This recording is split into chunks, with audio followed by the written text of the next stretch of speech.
Mi hija olvidó colgar la llamada. Es una carga. Es hora de enviarlo a un asilo y quedarnos con su casa, dijo. Así que vendí mi casa mientras ellos viajaban. Pero cuando regresaron y trataron de abrir la puerta, se volvieron locos. Me llamo Miguel, y esta es la historia de cómo mi mundo se derrumbó y cómo, con el tiempo, logré recuperar mi paz. Todo comenzó con mi hija Sofía, la luz de mis ojos, mi orgullo, mi razón de ser. Desde que era una niña, siempre fue mi consentida. No había nada que no hiciera por ella. Sacrificios, noches sin dormir, trabajos agotadores, todo lo hice para que tuviera una vida mejor que la mía. Pero, como suele pasar, la vida da giros que uno no espera. Sofía tenía 44 años y, aunque siempre fue una hija amorosa, las cosas cambiaron cuando se casó con Javier, un hombre que nunca me terminó de convencer.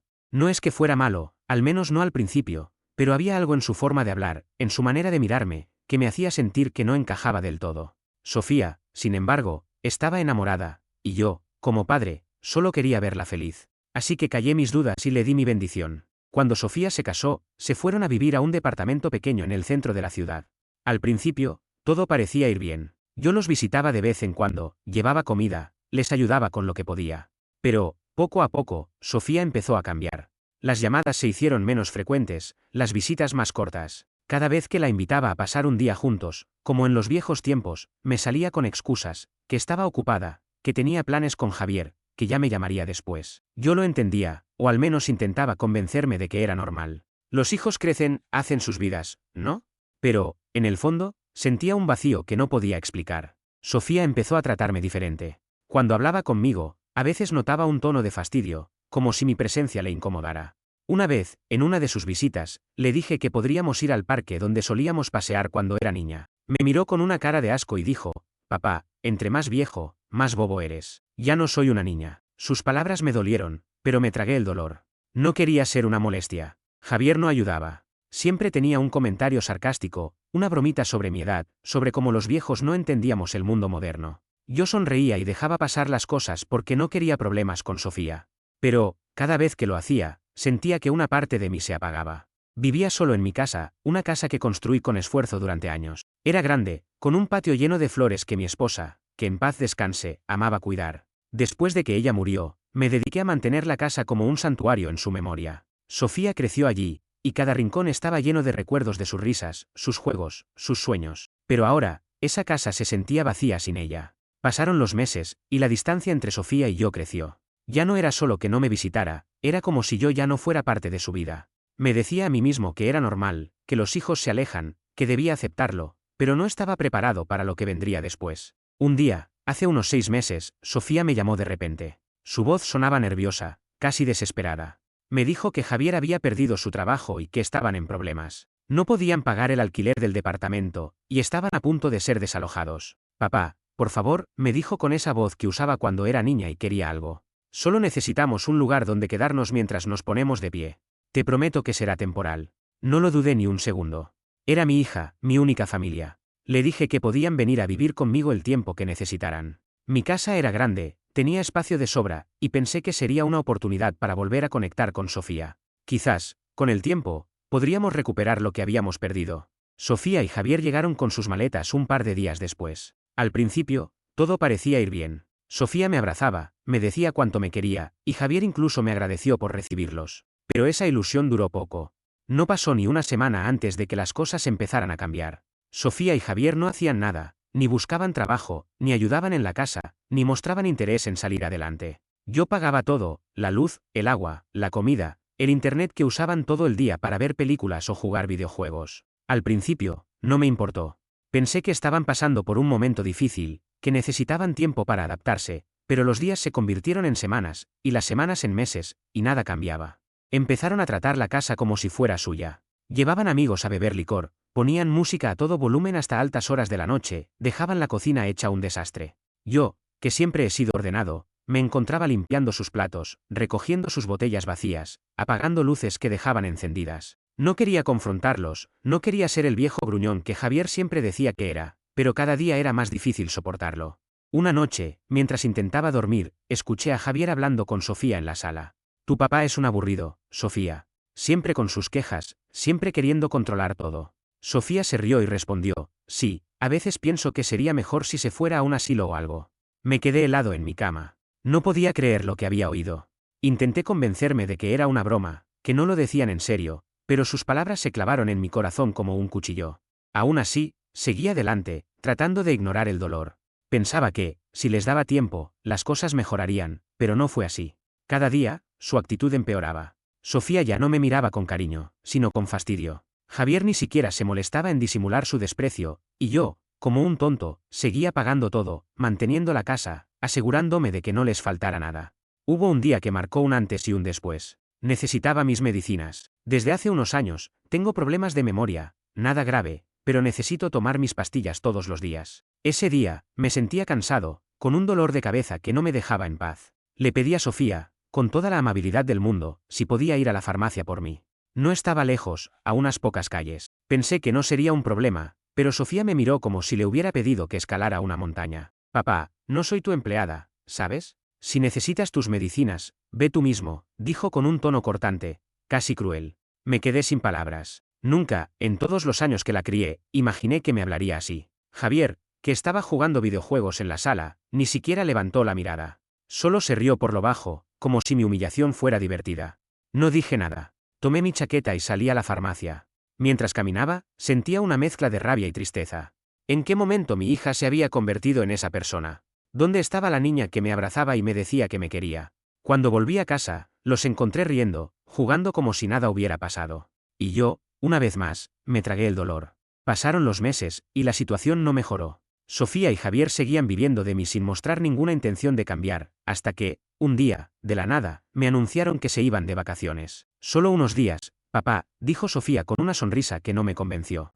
Necesitamos despejarnos un poco. No entendía de dónde habían sacado el dinero, porque, según ellos, no tenían ni un peso. Pero no quise preguntar. En el fondo, me alegraba la idea de tener la casa para mí solo por unos días. Se fueron un lunes por la mañana, cargados con maletas y sonrisas. Yo me quedé en la casa, disfrutando del silencio por primera vez en meses, pero ese silencio no duró mucho. Al tercer día de sus vacaciones, decidí llamar a Sofía. No porque quisiera molestarla, sino porque, a pesar de todo, me preocupaba por ella. Quería saber si estaban bien, si necesitaban algo. Marqué su número y esperé. Cuando contestó, su voz sonaba irritada. Papá, estoy ocupada. ¿Qué quieres?, dijo. Le dije que solo quería saber cómo estaba, pero ella cortó la conversación rápido. Estamos bien, no me molestes. Pero la llamada no se cortó.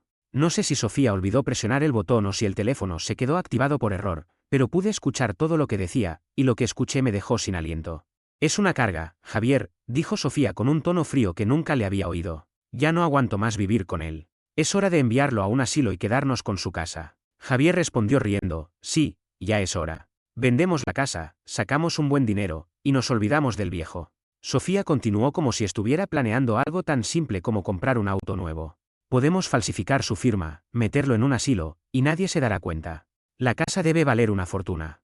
Me quedé paralizado con el teléfono en la mano. Mi propia hija, la niña por la que lo di todo, estaba planeando traicionarme de la manera más cruel. Querían encerrarme en un asilo, robarme mi casa, mi vida, todo lo que había construido.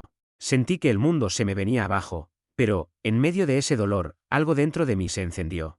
No era solo tristeza, era rabia. Una rabia que no había sentido en años. No iba a dejar que me trataran como un perro. No iba a permitir que me quitaran lo que era mío. Esa misma tarde, tomé una decisión que cambiaría todo.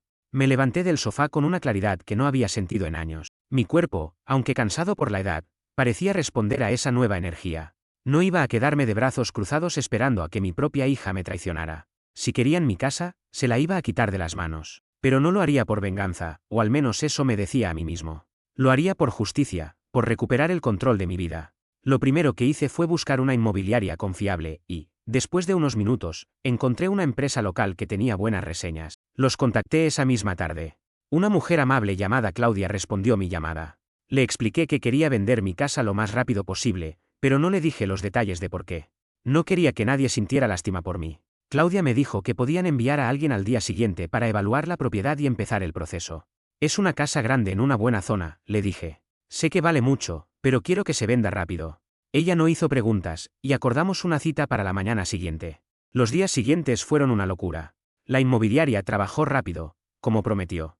En menos de 3 días, ya habían encontrado un comprador interesado, una familia joven con 2 hijos que buscaba una casa grande para empezar una nueva etapa. Me reuní con ellos, Aunque eran amables, no pude evitar sentir una punzada de tristeza al pensar que extraños vivirían en el lugar donde cría Sofía, pero esa tristeza duró poco. Recordé las palabras de mi hija y la forma en que planeaba traicionarme. No había vuelta atrás. El proceso de venta fue más rápido de lo que esperaba. Firmé los documentos, transferí la propiedad, y, en 5 días, la casa estaba vendida por $600,000. Fue un alivio, pero también un peso.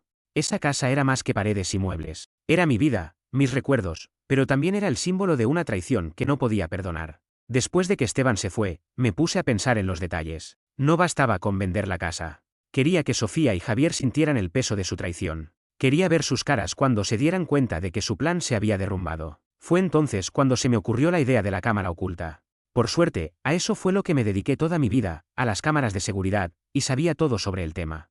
No soy un hombre vengativo, pero la idea de grabar su reacción me dio una satisfacción que no podía explicar. Era como si, por primera vez en meses, tuviera el control. Fui a una tienda de electrónica esa misma tarde. Un joven empleado me ayudó a elegir una cámara pequeña, fácil de instalar, que podía transmitir en vivo a mi celular. La coloqué en el porche, escondida entre las macetas que mi esposa había cuidado con tanto cariño. Ajusté el ángulo para que captara la entrada principal y probé la conexión. Funcionaba perfectamente.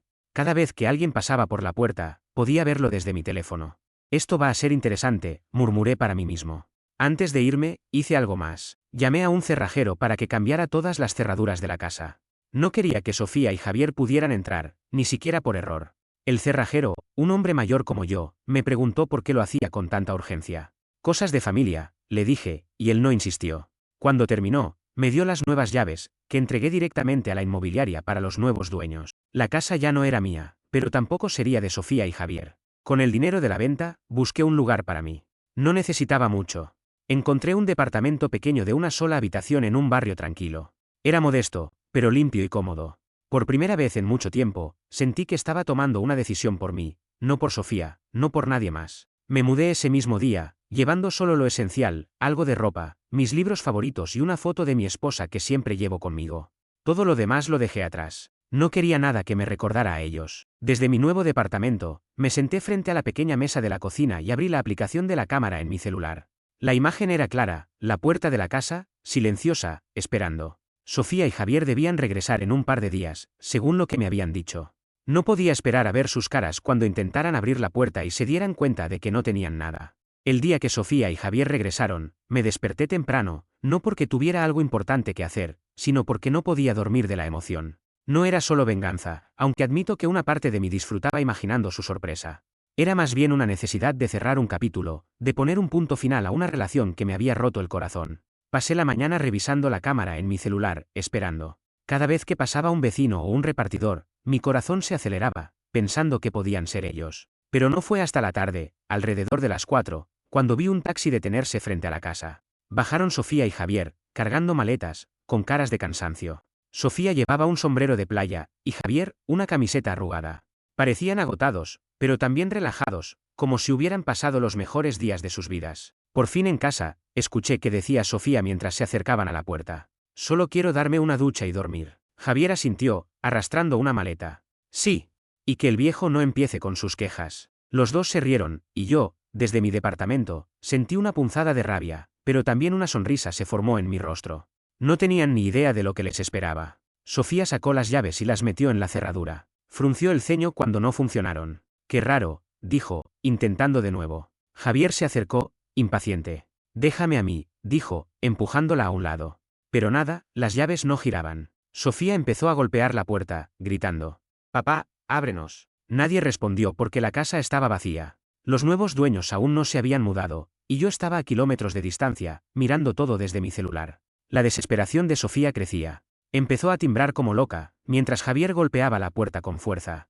Miguel, abre la puerta, gritó él. Sofía sacó su celular y empezó a marcar mi número. Dejé que sonara una vez, 2 veces, 10 veces. No contesté. Quería que sintieran el peso de su impotencia, que se dieran cuenta de que algo estaba mal. Después de unas 30 llamadas perdidas, decidí contestar. Sofía estaba histérica. Papá, ¿qué te pasa? Estamos aquí afuera. Abre la puerta. Estamos cansados. No nos hagas esto. Su voz era una mezcla de enojo y pánico. Me mantuve calmado, aunque por dentro sentía una tormenta. No estoy en la casa, Sofía, dije con voz firme. La vendí. Hubo un silencio al otro lado de la línea. Luego, Sofía balbuceó, ¿qué? ¿De qué hablas? ¿Cómo que la vendiste? Le conté todo sin rodeos. Escuché tu conversación, Sofía. La que tuviste con Javier cuando olvidaste colgar el teléfono. Sé que planeaban meterme en un asilo y quedarte con mi casa. Sé que querías falsificar mi firma y venderla, pero te gané. La casa ya no es mía ni tuya. No tienen nada. Sofía se quedó muda. Por la cámara, vi cómo su rostro se ponía pálido. Sus ojos, abiertos de par en par, buscaron a Javier, que estaba escuchando. Empezó a gritar, eres un maldito viejo egoísta. ¿Cómo pudiste hacer esto? Sofía intentó negarlo todo, tartamudeando, no, papá, no es lo que piensas. Nunca haríamos eso. Pero la interrumpí. No me mientas, Sofía. Ya no soy tu padre. Arréglenselas solos. Y colgué. Por la cámara, vi cómo Sofía se derrumbó. Se dejó caer al suelo, sosteniendo su cabeza con las manos, llorando. Javier pateaba la puerta, furioso, pero no había nada que pudieran hacer. Después de unos minutos, tomaron sus maletas, subieron al taxi y se fueron. No sabía dónde, y, en ese momento, no me importaba. Pasaron las semanas, y mi vida cambió. El departamento, aunque pequeño, se convirtió en mi refugio. No necesitaba mucho, una cama cómoda, una mesa para comer y la tranquilidad de saber que nadie me estaba usando. Con el dinero de la venta, pagué el departamento y guardé el resto para vivir sin preocupaciones. No era rico, pero tenía lo suficiente para estar en paz. Un día, me enteré de que había sido de Sofía y Javier. Resulta que Sofía estaba limpiando oficinas en una empresa, y Javier era guardia de seguridad en un centro comercial. Vivían en una habitación pequeña, alquilada, en un barrio modesto. No sentía alegría por su situación, pero tampoco lástima. Ellos habían elegido su camino. Yo, por mi parte, empecé a redescubrir la vida. Me inscribí en un taller de pintura, algo que siempre quise hacer, pero nunca tuve tiempo. Hice amigos en el vecindario, personas que me trataban con respeto y cariño, y, sobre todo, recuperé algo que había perdido, mi dignidad. A veces, pienso en Sofía. Me pregunto si alguna vez entenderá el daño que me hizo, pero ya no espero una disculpa ni un cambio. He aprendido que la familia no siempre es la que lleva tu sangre, sino la que te valora por lo que eres. Y yo, Miguel, a mis 73 años, estoy empezando de nuevo, y esta vez lo hago por mí. Suscríbete para más historias diarias.